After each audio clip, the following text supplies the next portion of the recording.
sama-sama belum mendapatkan jaminan keselamatan di sisi Allah Subhanahu wa taala, kecuali jaminan secara umum sebagai muslim muslimat kita selamat insya Allah. Tapi apakah amal kita pasti diterima dan apakah kita akan masuk surga tanpa hisab, itu enggak ada jaminan. Maka kalau kita yakin kita benar, ajak orang lain supaya mengikuti kita dengan cara yang baik. Kalau kita yakin ini benar dan ada peluang kebenaran pada orang lain, pada saudara kita, ya doakan saja. Saya ikut hari Sabtu. Berarti si Muhammadiyah keliru, mudah-mudahan Muhammadiyah juga benar. Ya.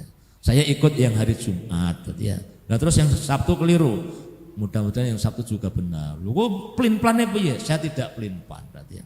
Kalau mendengar takbir haram berpuasa, iya itu yang meyakini hari itu Idul Fitri. Ya. Kan kata Muhammadiyah begitu, orang Muhammadiyah. Ini wis ana wong takbir, sampean kok poso? Dosa.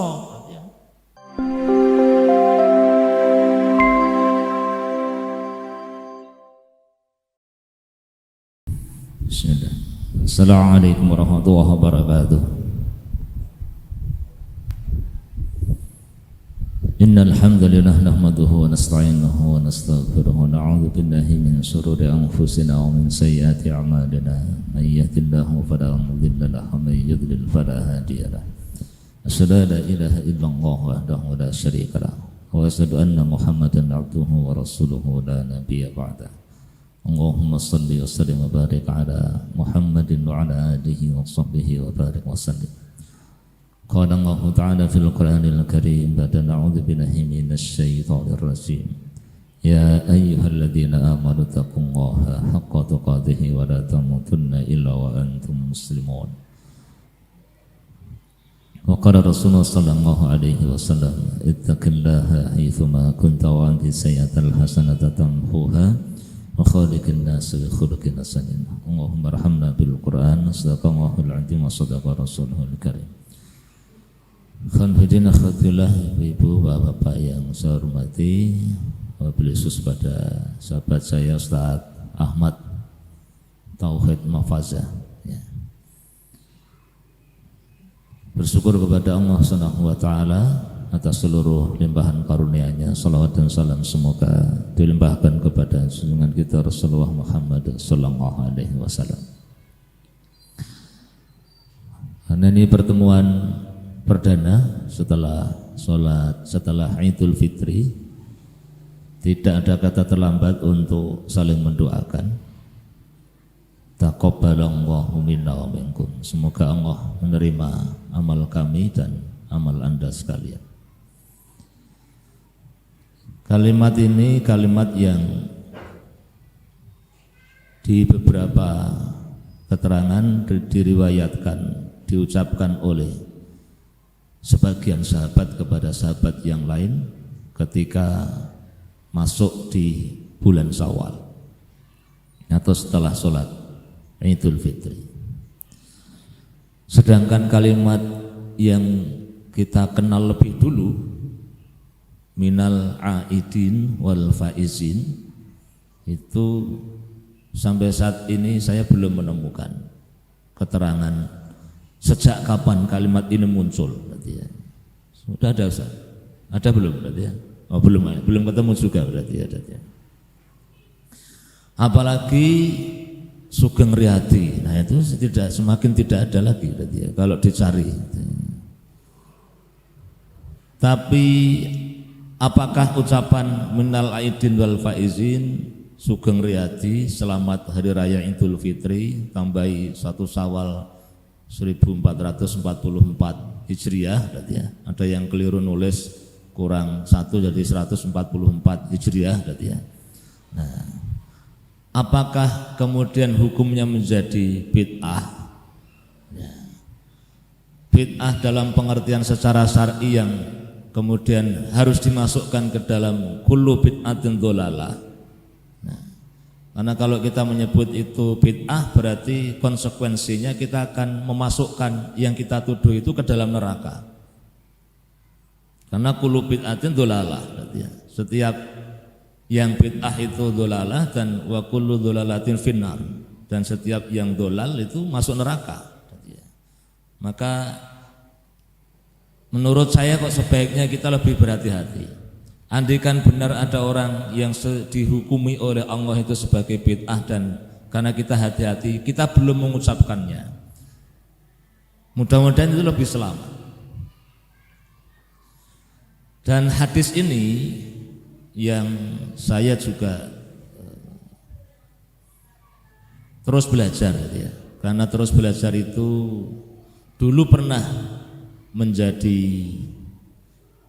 ya salah satu di antara teman-teman yang tadi saya sampaikan ke Ustadz Ahmad itu seperti orang yang baru belajar silat kemudian baru 3 bulan gitu, kemudian karena saking semangatnya di mana-mana mau menunjukkan jurusnya ya.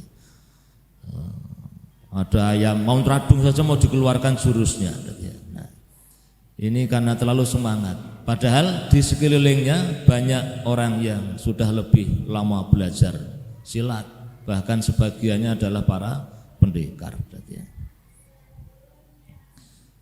Jadi menurut Imam Nawawi hadis kullu bid'atin dhalalah ini hadis yang secara umum dan kemudian dikhususkan oleh hadis Nabi yang lain, man sanna fil Islam sunnatan hasanatan falahu asruha wa asru man amila biha ba'di min ghairi an yanqusa min ujurihim syai'. Barang siapa yang memulai membuat satu kebiasaan, satu sunnah di dalam Islam, sunnatan hasanatan, sunnah yang baik, maka ia mendapatkan pahala atas yang dia lakukan itu, wasruman amila biha ba'di, dan mendapat pahala dari orang yang mengikuti setelahnya. Min ghairi an yanqusa min ujurihim syai', tanpa mengurangi pahala orang-orang yang mengikutinya itu sedikit pun. Maka mudah-mudahan ucapan minal aidin wal faizin ini bukan bid'ah. Andaikan bid'ah sebagaimana yang diyakini oleh sebagian muslimin mengikuti mazhab Syafi'i, mengikuti Imam Syafi'i, Imam Nawawi, bahwa bid'ah itu kemudian dibagi menjadi 2 atau dibagi menjadi 4 atau bahkan 5. Kalau jadi 2 ya ada bid'ah hasanah, ada bid'ah sayyi'ah. Bid'ah yang syirik, bid'ah yang benar-benar menyelisihi perintah Allah dan Rasulnya, seperti yang hari ini dipopulerkan atau informasinya tersebar. Ada orang yang punya gagasan khutbah kok laki-laki terus, kapan-kapan perempuan gitu loh yang khutbah Jumat itu. Nah, ini di Pondok Al Zaitun, walaupun belum mulai, baru gagasan, atau sudah mulai tapi bukan khutbah Jumat. Kemudian perempuan di soft depan ketika sholat, satu soft paling depan bersama di abed laki-laki di kanan kiri dan belakangnya, bahkan di belakang imam persis. Alasannya najis sekali perempuan itu, tidak boleh dekat-dekat itu, nggak boleh di depan. Nah, ini ya bid'ah yang semacam ini yang pasti menyelisihi sunnah, menyelisihi jumhur ulama. Maka Bapak Ibu dan saudara yang dirahmati oleh Allah, jadi minal aidin wal faizin mudah-mudahan bukan bid'ah yang sesat. Memang dulu tidak pernah didapati Rasulullah dan para sahabat mengucapkannya, tapi ini bukan bagian yang harus diucapkan atau haram diucapkan. Sebagaimana taqabbalallahu minna wa minkum kan bukan keharusan untuk diucapkan. Ini doa dari orang-orang yang sudah beramal soleh, sudah beribadah, yang diucapkan kepada sahabat-sahabatnya, saudara-saudaranya yang sama-sama sudah beribadah, yang punya harapan agar ibadahnya diterima oleh Allah Subhanahu wa taala. Kenapa punya harapan? Kenapa harus mendoakan? Karena tidak ada kepastian.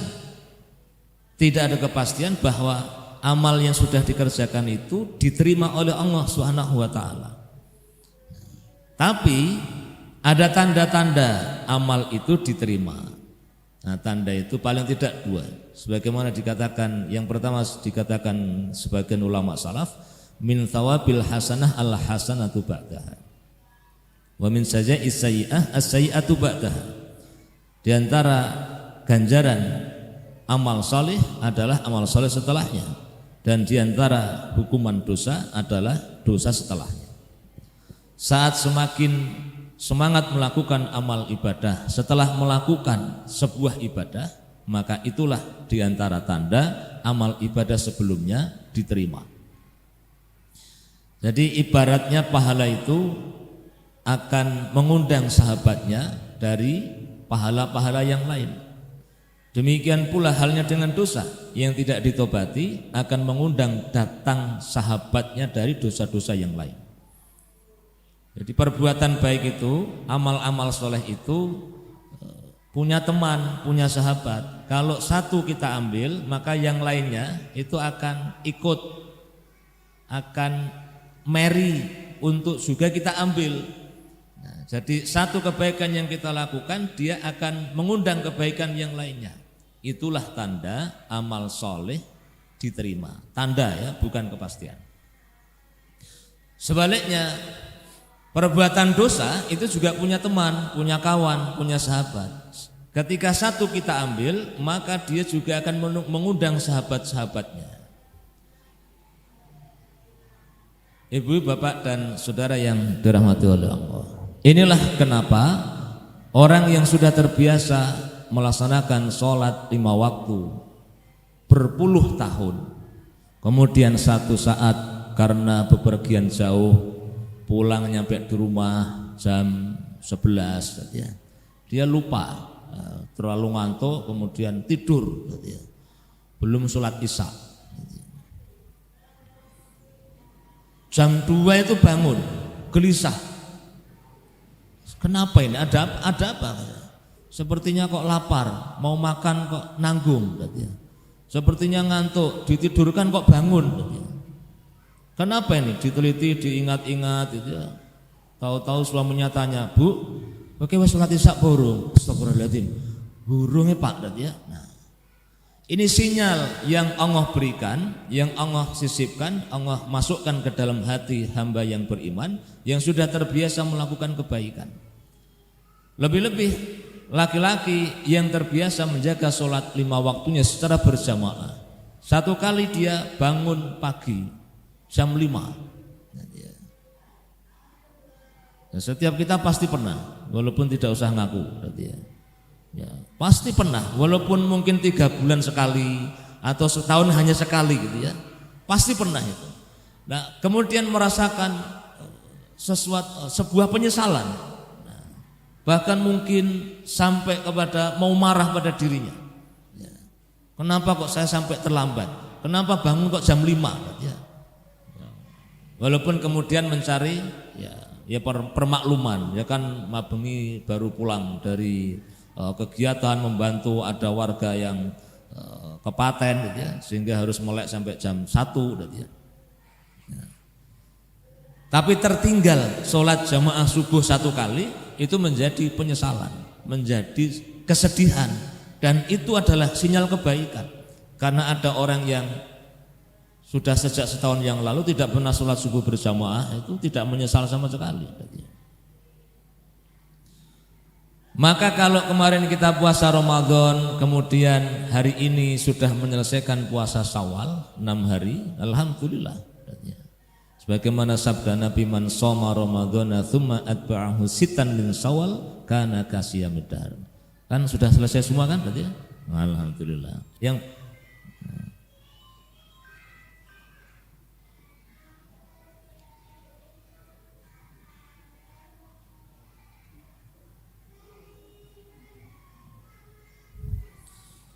Yang sudah selesai alhamdulillah, yang belum selesai diselesaikan, yang belum puasa masih ada kelihatannya 6 hari ya, 6 hari. Tapi urut berarti ya, urut awet engko esok ya 6 hari itu masih ada kelihatannya. Ini tanggal berapa nih? 13. Nah, jadi besok 21.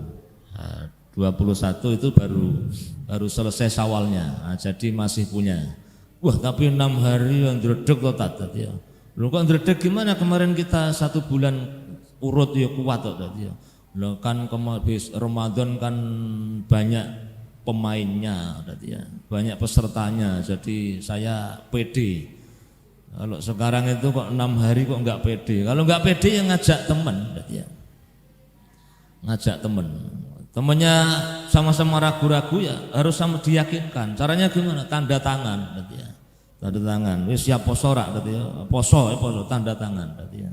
Suami istri kerjasama ini bagus tadi ya. Tapi kadang istri saya malah protes. Apa ora sah bareng ya Mas? Lha napa? Malah lemes bareng ora sing nyambut gawe tadi ya. Jadi sebaiknya jenengan poso aku ora nanti ya. Besoknya lagi aku ora jenengan poso tadi ya. Podo tadi ya. Nah maka puasa Syawal, 6 hari Syawal itu menjadi tanda bahwa puasa Ramadan kita diterima. Tanda loh ya, bukan kepastian. Kalau kepastian nanti bisa dihukumi sebaliknya. Berarti sing ora poso Syawal Ramadannya ora ditompo. Nah ini tidak boleh begitu juga kan tadi. Nah, menjadi tanda, menjadi harapan. Sholat qobliyah dan ba'diyah itu juga menjadi tanda. Mudah-mudahan sholat fardu kita diterima oleh Allah.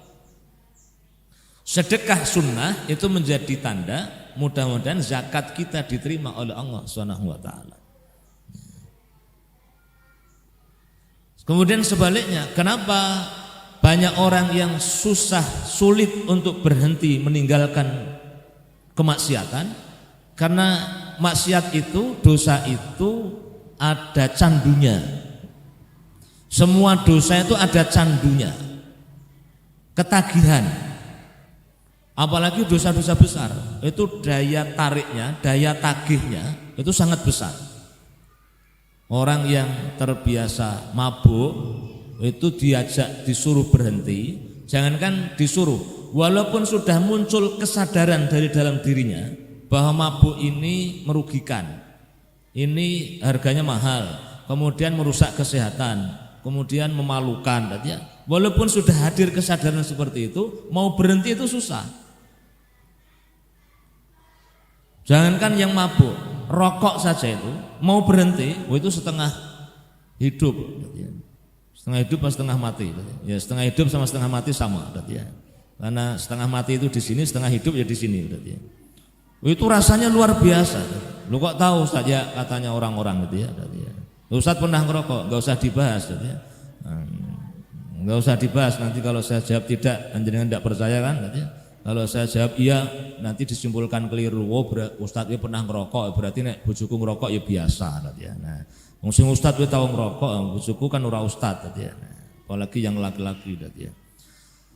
Orang yang sudah hadir kesadaran dalam benaknya, dalam logikanya, rasionya, otaknya itu, rokok itu merugikan kesehatan. Dan yang paling dahsyat itu yang bisa menyebabkan impotensi, itu kan paling dikhawatirkan oleh laki-laki. Walaupun sudah hadir, sudah muncul kesadaran seperti itu, mau berhenti itu susahnya setengah mati. Kalau masih ketemu teman yang rokok, wah itu kemungkinan 99% balik lagi. Makanya banyak guyonannya. Ya saya sudah berhenti. Sebaik-baiknya orang yang merokok itu berhenti merokok. Kata Cak Lontong berhenti merokok. Jadi kalau naik kendaraan itu berhenti merokok.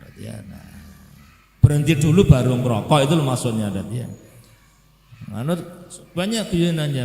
Kalau mbok rokok iki dilongi ngono lho. Lah oh iki wis tak longi Bu, iki mau 12 saiki dadi 8. Dadi tak longi ya. Ya udah kan?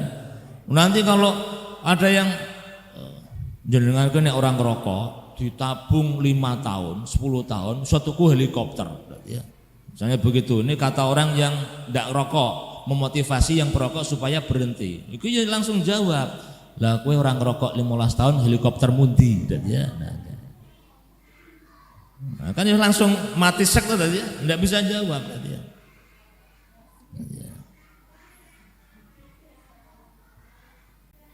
Sing ahli fikih itu ya malah bisa berdebat begitu tadi ya. Ditanya, rokok hukumnya apa? rokok haram ya. Jari Muhammadiyah ki haram. Nah iya ki karang haram ulakno tak obong ya. Saya bakar nih rokok. Kenapa? Haram ya. Ning kalau disedoti ya. Nah ya. Susah berhenti ya. Kalau tidak benar-benar dari kesadaran, pemahaman, kemudian sampai pada level keyakinan, maka tidak bisa berhenti. Nagihnya luar biasa. Maka ada orang yang puasa Ramadan tapi begitu maghrib itu hanya minum 1 gelas. Setelah itu rokok. Kurma orang masuk nominasi. Gorengan saja yang dahsyat itu kalah sama rokok. Gorengan itu kan luar biasa bagi yang tidak merokok. Bagi yang merokok, rokok sih. Pokoknya bareng ngombe mesti rokok. Mohon maaf ya, ini tidak ngerti kalau saya tausiah berarti.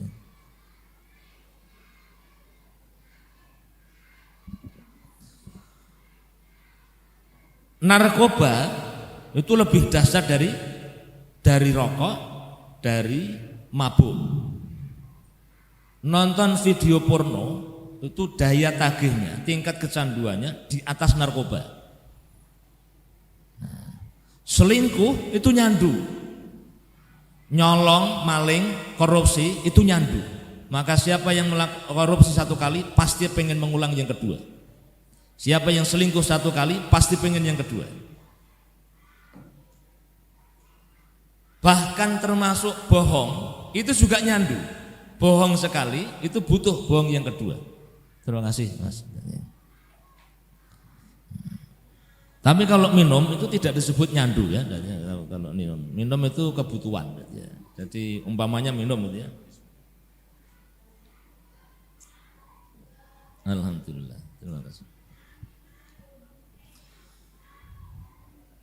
Judi itu berhenti luar biasa. Mereka semboyan mereka itu menang ketagihan, kalah penasaran. Kapan berhentinya? Kalau menangnya ketagihan, kalahnya penasaran, kapan berhentinya? Kalau bandar togelnya tutup, nah itu lumayan berhenti. Nih kayak misalnya togel itu. Selama masih ada yang jual, pasti ada yang beli. Kalau yang jual tidak ada, nah dia sedikit mengalami kesulitan, tapi akan nyari cara supaya tetap bisa judi. Puitik tarung, harus yang menang sing ndi ya. Nah, itu bisa dipakai judi ya. Motor lewat, iki plat nomor akhirnya berapa? Itu bisa dipakai untuk judi.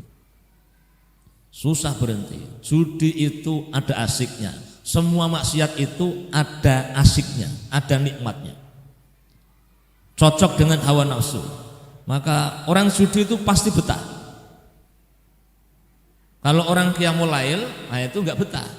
Kenapa? Kita yang sholat tarawih yang qiyamul lail itu menekan hawa nafsu. Maka jarang yang sudah sampai pada level menikmati qiyamul lail. Itu hanya sedikit. Kalau sudah menikmati kan enggak pengen segera berhenti. Nah, kita itu mohon maaf ya, bukan curiga tapi ngaku berarti ya. Ya, ngaku saja lah ya. Wondak apa? Kalau level saya itu baca Quran itu nikmat. Ya. Level saya itu baca Quran itu nikmat, serius ya. Serius ini. Kalau serius berarti kemana-mana pasti baca Quran. Di mana-mana baca Quran. Namanya apa? Nikmat. Nikmat itu seperti orang nyanyi. Kalau sudah nikmat itu seperti orang nyanyi. Nyanyi itu di mana-mana bunyi sampai bergerak, ada gerakan. Itu nikmat ya. Itu nikmat. Itu sudah tidak perlu disuruh. Sudah tidak perlu dimeniti. Kamu minimal sehari harus nyanyi 10 menit setiap habis maghrib. Enggak perlu begitu. Kita yang masih begitu untuk baca Quran, kan ini tahapan kita. Tapi kalau sahabat Nabi sudah sampai pada level menikmati sehingga Utsman bin Affan radhiyallahu anhu bisa menghatamkan Al-Quran dalam 1 rakaat witirnya. Di sholatnya memang 1 rakaat, tapi sekolah Al-Fatihah nyampe Anas. Nah, kalau kita kan 1 rakaat Al-Fatihah plus Anas. Nah, bukan Al-Fatihah nyampe Anas. Ya itu model kita. Kita itu termasuk saya ya. Jangan merasa dituduh ustadz yang merendah-rendahkan saya. Enggak, saya tidak merendah-rendahkan berarti ya. Nah, ini ngaku berarti ya. Nah, ini tanda amal diterima. Nah, kemudian yang kedua, salah satu sifat muslim yang baik itu mereka memiliki rasa khawatir amal mereka tidak diterima oleh Allah. Jadi yang punya harapan amalnya diterima itu justru memiliki kekhawatiran amalnya tidak diterima. Sebagaimana yang Allah sebutkan, a'udzubillahi minasyaitonir rajim. Walladzina yu'tuna ma ataw wa qulubuhum wajillatun annahum ila rabbihim raji'un. Dan orang-orang yang memberikan apa yang telah mereka berikan dengan hati yang takut. Karena mereka tahu bahwa sesungguhnya mereka akan kembali kepada Rabb mereka. Al-Mu'minun ayat 60. Membaca hadis ayat ini, Ibunda Aisyah radhiyallahu anha bertanya kepada Rasulullah sallallahu alaihi wasallam, "Ahumul ladzina yasrabunal khamra wa yasriqun?" Ya Rasulullah, apakah mereka orang-orang yang meminum khamr dan mencuri? Apakah orang yang takut itu, yang memiliki rasa takut itu adalah orang yang meminum khamr dan mencuri?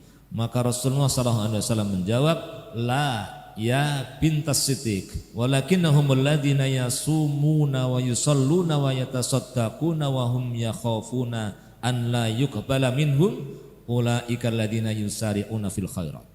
Tidak, wahai Aisyah, mereka adalah orang-orang yang berpuasa, menegakkan sholat dan bersedekah, akan tetapi mereka merasa takut amalan yang telah mereka kerjakan tidak diterima di sisi Allah Subhanahu wa taala. Mereka itulah golongan yang senantiasa berlomba-lomba dalam mengerjakan kebajikan. Suasana kebatinan, suasana hati yang harus dimiliki oleh orang-orang beriman yang telah melakukan sebuah amalan itu harus menghadirkan rasa takut dan rasa harap. Al-khauf war-raja. Takut kepada Allah, takut amal ibadahnya banyak cacat dan celahnya, kemudian tidak diterima oleh Allah, kemudian dimasukkan ke dalam neraka.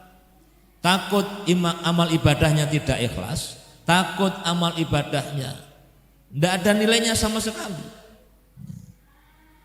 Sebagaimana seorang ulama yang disebutkan salah satu pekerjaannya menenun kain. Kain itu beliau tenun dalam waktu yang cukup lama, ya, sekitar 1 bulan untuk menghasilkan 1 lembar kain. Kain tenunan asli, jadi ya harganya mahal. Kemudian dibawa ke toko besar, ahli kain, ditawarkan. Biasanya diterima, tapi ketika diteliti oleh ahli kain, pedagang kain besar itu, ditemukan ada 2 titik cacatnya. Maka dia, mohon maaf Kiai, kain yang ini saya tidak bisa membeli, karena saya temukan 2 titik cacatnya. Maka sang ulama ini, orang soleh ini nangis sesenggukan. Pedagangnya bingung, ini Kiai ditolak kainnya kok nangis, ya. Mohon maaf Kiai, ya, penjenengan kok nangis ini, ya sudah saya terima, saya beli dengan harga 2 kali lipat, ya. Sang kiai itu, sang ulama itu kemudian menyampaikan, kalau Anda mengira saya menangis karena Anda tidak mau membeli kain saya, Anda keliru. Lantas penjenengan menangis karena apa? Memang Anda yang mengingatkan, tapi kemudian saya menangis. Saya selama ini sudah beramal, saya sudah beribadah, yang menurut saya itu adalah ibadah terbaik yang bisa saya lakukan. Bagaimana kalau nanti ketika di akhirat amal saya dihisab, ternyata menurut Allah amal saya itu terlalu banyak cacat dan celahnya, kemudian tidak diterima oleh Allah Subhanahu wa taala. Bukankah saya akan dimasukkan ke dalam neraka? Maka pedagangnya ikut nangis. Yang ulama saja kayak begitu, apalagi dirinya kan tadi. Karena pedagang juga orang saleh. Maka yang harus dihadirkan itu. Tapi di saat yang sama kita juga harus memiliki harapan kepada Allah, bahwa Allah itu Maha Pengampun, Maha Penyayang. Allah menyiapkan surga untuk orang-orang yang beriman. Maka kita punya harapan amal kita diterima oleh Allah bukan karena amal kita sempurna, tapi karena Allah sayang dan kasihan kepada kita, sehingga amal kita itu diterima bukan karena bagus, bukan karena baik, bukan karena berkualitas, tapi karena mesake. Mesake iki wong-wong nurul iman wis atuh-atuh dadi di hidup di dunianya ya tidak seperti orang-orang yang berlimpah harta, wis beribadah, sholat, wis poso kok ora jane banyak kekurangannya, tapi kok nek ora ditampa iki mesake dadi kasihan. Nah, kita berharap itu peluangnya. Kenapa? Karena kalau amal kita lihat dan kita bandingkan dengan para sahabat dan sahabiah, kita hampir tidak punya harapan. Bagaimana kita akan bisa berharap? Sholat tarawih misalnya, baca Quran misalnya. Bagaimana kualitas sholat tarawih kita ketika Ramadan dibandingkan dengan sholat para sahabat? Di zaman Umar, ini menurut keterangan yang saya baca, sholat malamnya, sholat tarawihnya dibikin 20 rakaat plus 3 witir. Apa pertimbangannya? Kata Umar, supaya bisa mengimbangi durasi lamanya sholat Nabi. Karena beliau melihat para sahabat, kekuatan sahabat ketika itu sudah mulai berkurang, sudah mulai melemah. Tidak seperti saat Rasulullah masih hidup, yang mereka kuat berdiri di belakang Rasulullah, mengikuti seberapapun panjangnya ayat surat yang Rasulullah baca. Rasulullah sholat tengah malam sampai menjelang subuh, hanya menyisakan waktu untuk makan sahur. Bahkan menurut Ibunda Aisyah, di 20 hari pertama Ramadan beliau membagi malamnya untuk sholat dan tidur. Tapi di 10 hari yang terakhir beliau menggunakan semua malamnya untuk begadang, beribadah. Semuanya untuk beribadah, tidak ada sesi tidur. Tidurnya mungkin di siang harinya. Nah, kalau kita kan walaupun sudah ke masjid iktikaf kan tetap turu. Malah suka memakai sing disiapke kemul, bantal aja. Lumayan lah turun yang masjid, biasanya orang turun yang masjid. Bertahan mau baca Quran tetap ngantuk. Kenapa? Wong belum nikmat. Ngantuk coba berdiri gitu ya. Berdiri, ini tipsnya begitu. Kalau kita duduk kok ngantuk, berdiri. Lo berdiri pun tetap ngantuk. Saya coba jalan. Jadi membaca Quran sambil mubeng gitu ya, kayak tawaf gitu ya. Jalan-jalan, tetap ngantuk ya gitu ya. Ngantuk. Iki mau sing tak waca tekan ngendi gitu ya. Akhirnya husnudzon, oh kita harus tekan kene wale gitu ya. Nah, curiga, wah iki urung rampung kene balik saka kene, wah ora rampung-rampung gitu ya. Husnudzon, ketok wis kene ya, kiri bawah wali. Jadi wali itu cepat, wali itu tetap ngantuk. Maka sholatnya jumlah rakaatnya ditambah, ayat bacaan ayatnya yang diperpendek antara 40 ayat sampai 100 ayat per rakaat. Jadi sholat 20 rakaat itu per rakaatnya 40 ayat sampai 100 ayat per rakaat. Nah kita itu berapapun rakaat tidak nyampe 100 ayat.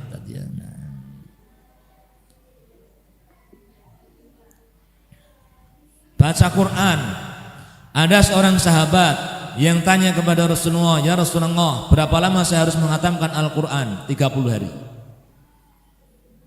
Protes. Nah kalau kita mungkin protes juga, tapi kan protesnya ya Rasulullah, bu ampun kata-kata kan begitu kan tadi. Tapi orang ini protes, ya Rasulullah saya lebih kuat dari itu.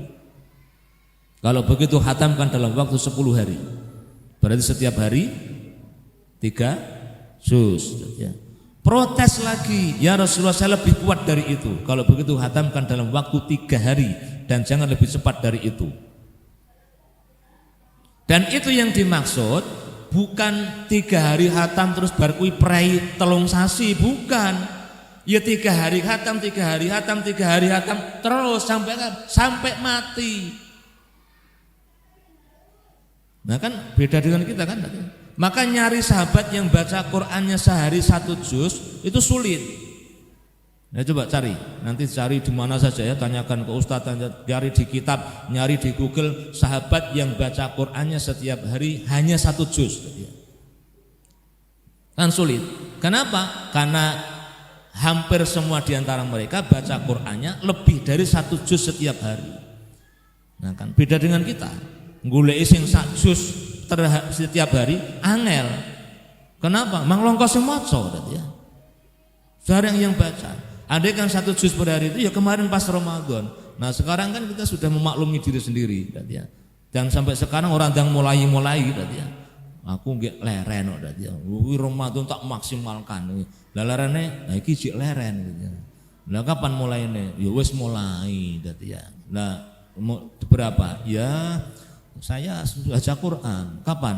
Pas sholat itu maca Quran aku. Al-Fatihah, An-Nas, Al-Fatihah, Al-Falaq, Al-Fatihah, Al-Ikhlas itu kan Al-Quran tadi ya. Ya benar itu jawabannya tadi ya. Bapak Ibu dan saudara yang dirahmati Allah. Nah, kemudian dalam kondisi seperti itu kita tidak ngerti amal kita diterima. Apakah kita akan kemudian berani untuk memvonis orang? Amal kita saja itu belum tentu diterima. Beranikah kita kemudian terburu-buru memvonis orang bahwa amalnya salah? Ini kemarin panjenengan ikut sholat Id hari Jumat atau hari Sabtu? Hari Jumat. Ada yang Jumat, ada yang Sabtu. Yang hari Minggu? Oh enggak ada ya. Hari Jumat sholat di mana, Bu? Sholat di mana? Oh Muhammadiyah. Ada Muhammadiyah sini tadi ya. Oh, alhamdulillah ada ya. Oh, kalau sini hari Sabtu ya tadi ya. Oh, iya. Berarti taat pemerintah yang hari Sabtu itu. Yang hari Jumat anti pemerintah berarti ya. Iya. Iya. Iya. Hari Id Jumat dan Sabtu ini kemarin karena muncul Mas siapa itu Hasanuddin, Hasanuddin, Andi Pangerang Hasanuddin yang nantang tapi kemudian sekarang nangis ya. Nah itu ya orang cocok tadi ya. Jadi kok sing tegar tadi ya. Wes muni silahkan laporkan saya ya biar dengan pasal ancaman pembunuhan tadi ya. Saya tidak takut di penjara. Loh, ini urung di penjara enggak diproses nangis kan tadi ada. Kan ora apik tadi ya. Kenapa kok bisa beda? Ya. Saya tidak akan sampaikan secara rinci, tapi rinci pun saya juga paham. Tapi paling tidak kita tahu kenapa kok beda. Ya. Kenapa Muhammadiyah kok berani sendiri? Ya. Ada temannya enggak Muhammadiyah itu? Temannya mana? Siapa temannya? Ya, Gontor sama ya, Gontor sama. Kemudian sebagian warga NU di Madura itu juga hari Jumat. Kemudian ada pondok yang lainnya juga ada. Terus kalau di negeri yang lain ya Australia yang sebelumnya menetapkan Sabtu tapi kemudian diralat jadi Jumat. Ya. Arab Saudi dengan Ru'yatul Hilal itu menetapkan hari Jumat. Nah, kenapa bisa terjadi perbedaan? Ya karena memang beda pengambilan hukumnya.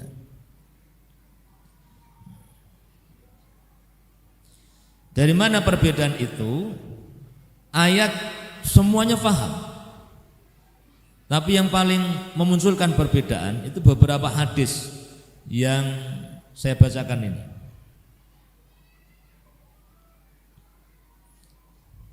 Sumu li ru'yatihi wa aftiru li ru'yatihi fa in huma 'alaikum fa akmilu iddatas Sya'ban 30. Berpuasalah kamu karena melihat hilal dan berbukalah kamu karena melihat hilal. Bila hilal tertutup awan atasmu maka sempurnakanlah bilangan bulan Sya'ban 30 hari. 30. Hadis riwayat Bukhari dan Muslim. Idza ra'aitumul hilal fasumu wa idza ra'aitumuhu fa'aftiru fa in huma 'alaikum fasumu 30 yauman. Bila kamu melihat hilal maka berpuasalah dan bila kamu melihat hilal maka berbukalah. Bila tertutup awan atasmu maka berpuasalah kamu 30 hari. Dalam riwayat Ibnu Umar, Nabi sallallahu alaihi wasallam bersabda, "La tasummu hatta tarwul hilal wa la tuftiru hatta tarawhu fa in huma 'alaikum faqturulah." Janganlah kamu berpuasa sehingga kamu melihat hilal dan janganlah kamu berhenti berpuasa sehingga kamu melihat hilal. Jika hilal tertutup bagimu maka faqturulah. Kira-kirakanlah. Nah, dari beberapa hadis ini terdapat 3 pendapat dalam penentuan Ramadan, Syawal dan Idul Adha. Yang pertama, ru'yat murni. Siapa mereka ini? Arab Saudi. Arab Saudi ru'yat murni. Ya pokoknya ru'yat. Kalau ada orang yang melihat kemudian berani disumpah, siapapun orangnya, yang pasti orang sudah dewasa, punya ilmu, punya pengetahuan keagamaan walaupun tidak harus ulama. Siapapun yang melihat kemudian berani disumpah, dihadirkan ke Mahkamah Agung, pengadilan di Arab Saudi sana. Di sidang diambil sumpahnya, maka ditetapkan sebagai ya hilal memang sudah tampak, berarti Ramadan sudah masuk atau Syawal sudah masuk, berarti Ramadan selesai. Kenapa? Karena mereka memahami, mengikuti jalan para ulama salaf yang tidak ada perbedaan. Sumu itu perintah wajib untuk berpuasa, liru'yatihi itu juga perintah wajib. Jadi melihat sebagaimana melihat dengan mata. Kemudian yang kedua, hisab wujudul hilal. Nah ini yang dipakai, digunakan oleh Muhammadiyah. Kenapa? Ini alasan mereka. Yang pertama, mereka memahami sumu perintah wajib sama. Tapi liru'yatihi itu kata mereka, ini perintah yang sifatnya opsional. Opsional itu boleh milih. Nah alasannya apa? Alasannya yang pertama, ru'yat di zaman Nabi itu ada sebabnya. Apa sebabnya? Sebagaimana disebutkan oleh dari sebuah hadis dari Ibnu Umar radhiyallahu anhu bahwa Nabi sallallahu alaihi wasallam bersabda, "Inna ummatun ummiyatun la naktubu wa la nahsubu." Sesungguhnya kami adalah umat yang ummi, kami tidak menulis dan tidak menghitung. Hadis riwayat Bukhari, Muslim dan Abu Dawud. Hadis ini digunakan oleh yang berpegang kepada ru'yat. Ini hadis dalil menguatkan ru'yat. Kenapa? Nabi dan para sahabat itu umat yang ummi, yang mayoritas mereka tidak bisa membaca, tidak bisa nulis, tidak bisa menghitung, sehingga harus menggunakan ru'yat. Maka kita juga harus ru'yat. Tapi oleh Muhammadiyah hadis yang sama justru digunakan sebagai penguat untuk hisab. Kenapa dulu di zaman Nabi harus ru'yat? Karena para sahabat mayoritasnya belum bisa menghitung, belum bisa menulis, sehingga harus ru'yat. Maka ketika sebab itu sudah tidak ada, sebagian kaum muslimin dengan ilmu pengetahuan yang berkembang sudah pandai menghitung, pandai menulis, pandai membaca, maka boleh dengan cara dihitung, yakni dengan hisab.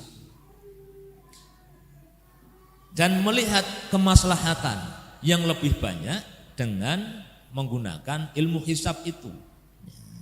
Kalender itu hasil ilmu hisab. Sholat gerhana menggunakan ilmu hisab.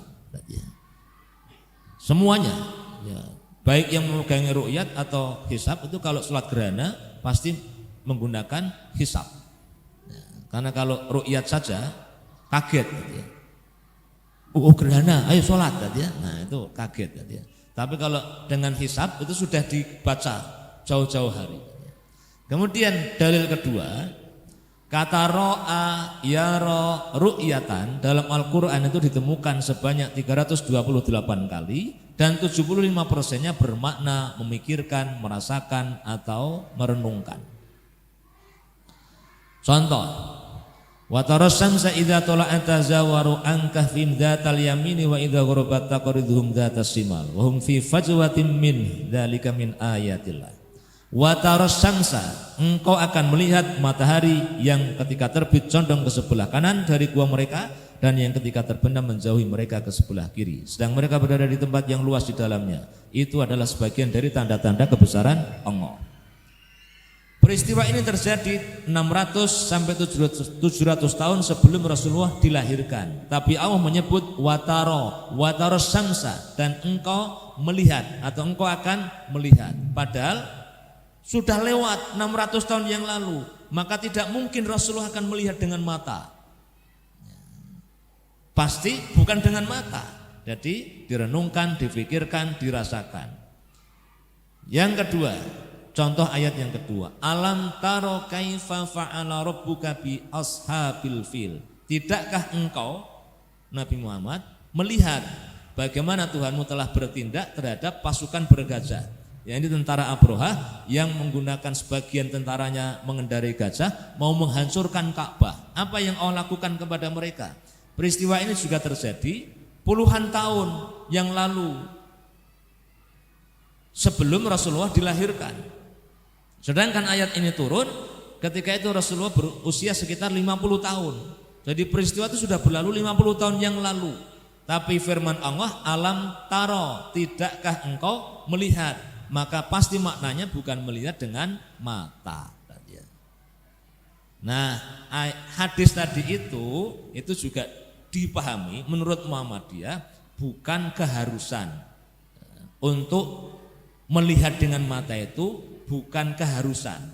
Jadi boleh, ru'yat ya boleh, tidak ru'yat dengan ilmu itu juga boleh. Nah, itu yang menjadi dalil Muhammadiyah, sehingga berani menggunakan hisab untuk menentukan kapan Ramadan, Idul Fitri dan yang lainnya. Nah, yang ketiga, ini pemerintah, NU, MUI, kemudian Kemenak dan muslimin yang lainnya di ormas-ormas yang lain. Apa metodenya? Kombinasi hisab dan ru'yat.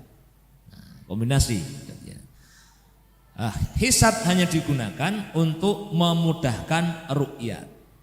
Maka syaratnya mengikuti MABIMS, ada S-nya. Menteri Agama Brunei Darussalam, Indonesia, Malaysia, dan Singapura. Kemudian mereka juga beristihad. Istihad yang tahun kemarin dan tahun ini itu minimal bulan itu, hilal itu harus 3 derajat di atas ufuk. Paham betul ini? Nah, ufuk ini pokoknya garis yang tengkulon kok, ya. Nah, tengkulon naik dengan teng laut apa naik ke MACT menaranya ya. Menaranya kemudian dilihat di barat itu, di laut itu ada garis begini atau garis terjauh pandangan mata kita. Nah, teknisnya saya juga belum pernah ikut menyaksikan hilal itu kayak apa, tapi dilihat di YouTube, nah itu bisa tadi ya. Kayak apa tadi ya? Menyaksikan hilal itu kayak apa tadi ya. 3 derajat. Nah, 3 derajat itu dari mana? Enggak ada ayatnya itu. Hadisnya juga tidak ada yang menyebut 3 derajat, itu tidak ada. Dan ternyata ini baru 2 tahun ini. Karena sebelumnya mereka menetapkan 2 derajat. Nah, 2 derajat.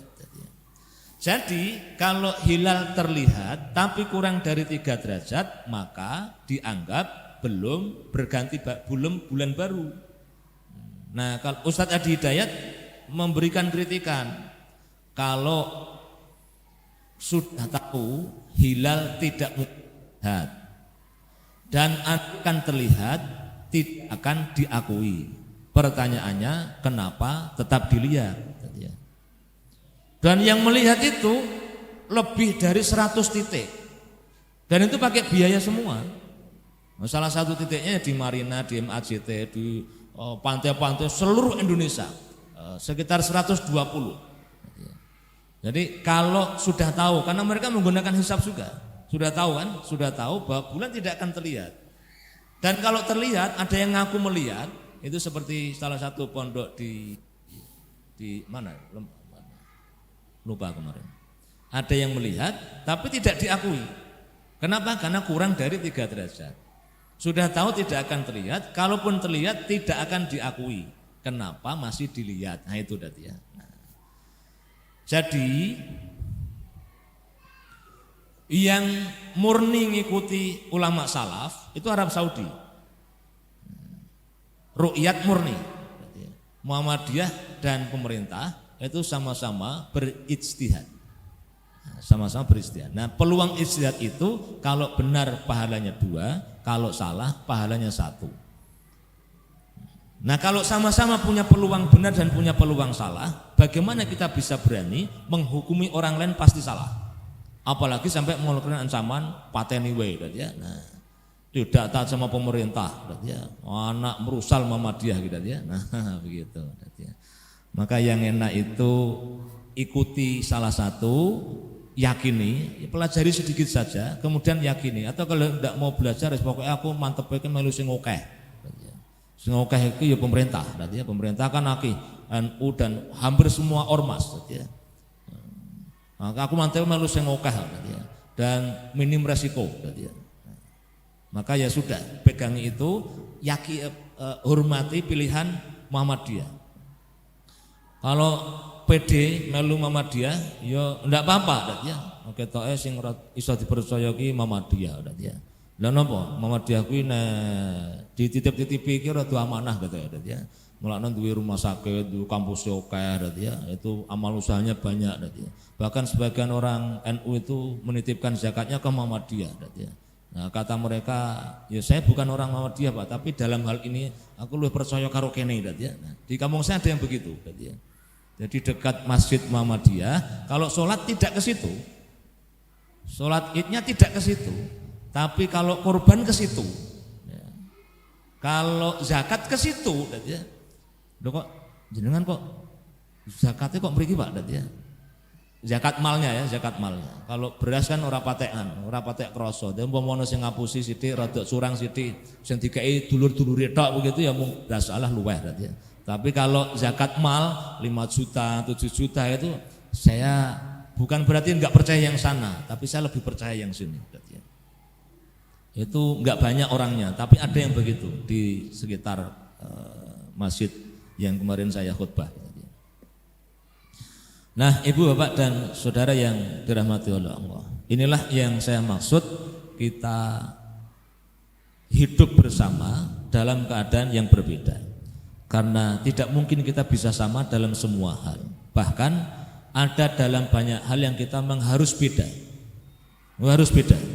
Suami istri itu harus beda, ya. Harus laki-laki sama perempuan, ya. Kalau sama malah haram hukumnya, ya. Kemudian dengan siapa kita ini tidak mengalami, tidak menghadapi perbedaan, hanya dengan diri kita. Dengan suami beda tuh. Beda pendapat, beda cara pandang, makanya sok ramai itu kan karena beda itu. Nah, pinter-pinterlah para suami dan para istri untuk menjalin komunikasi yang baik. Memang tidak harus sama. Jadi jangan beranggapan sudah di suami istriku selerane kudu podo, enggak. Berarti sing seneng bakso, sing kudu podo bakso, enggak. Tidak harus. Sing bakso, sing soto lungguh saling melihat bertatap mata itu bagus jadi ya.